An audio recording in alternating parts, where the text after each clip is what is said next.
सरत्या वर्षाचा अखेरच्या रात्री आपली पत्नी किंवा मुलामुलींचं पाऊल वाकड्या वाटेवर तर पडत नाही ना, याची चिंता लागलेल्या मुंबईकरांनी त्यांच्यावर नजर ठेवण्यासाठी खासगी गुप्तहेरांचीही मदत घेतली आहे। मुंबईतल्या केवळ एका गुप्तहेर एजन्सीकडे एकूण 60 जणांनी यासाठी धाव घेतली आहे। त्यात 16 परदेशात काम करणारे मुंबईकर आहेत।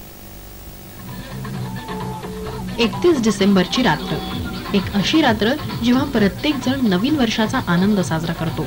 अनेकदा मद्याच्या नशेत रात्र वाहून जाते। कुटुंबियांकडूनही तरुणांवर फारशी बंधनं नसतात। असं असलं तरी आपले जवळचे नातेवाईक वेडवाकडं पाऊल टाकत नाही ना, याची चिंता मनात असते। याच भावनेतून कुटुंबियांनी आपल्या लाडक्या मुलामुलींवर नजर ठेवण्यासाठी गुप्तहेर नियुक्त केलेत।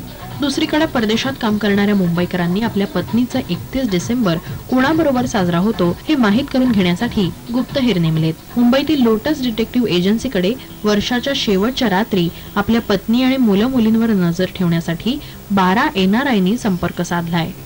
कुछ जो एनआरआई ने हमारे केसेस दिए हैं उसमें ऐसा है कि जो एनआरआई लोग बाहर गाँव रहते हैं, उनकी वाइफ, उनके बच्चे, उनकी फैमिली यहाँ रहती है, उनको अपनी वाइफ पे शक है कि उनका किसी गैर मर्द के साथ रिलेशन है। न्यू इयर साजरा करण्यासाठी युवा मंडळी पब, डिस्कोथेक किंवा पंचतारांकित हॉटेलना पसंती देतात।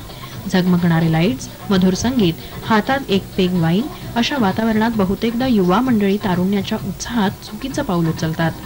परदेशात काम करणाऱ्या सजग मुंबईकरांनी आपली पत्नी चुकीचा प्रकार करताना आढळल्यास सासरकडील मंडळींना संपर्क साधण्यास सांगितलंय।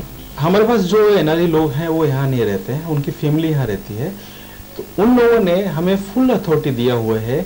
आप जो राइट वक्त पे जो भी राइट डिसीजन हो, आप हमारी तरफ से खुली छूट है, आप डिसीजन ले सकते हैं, लेकिन हमें पूरा एविडेंस चाहिए कि हमारी वाइफ गलत है।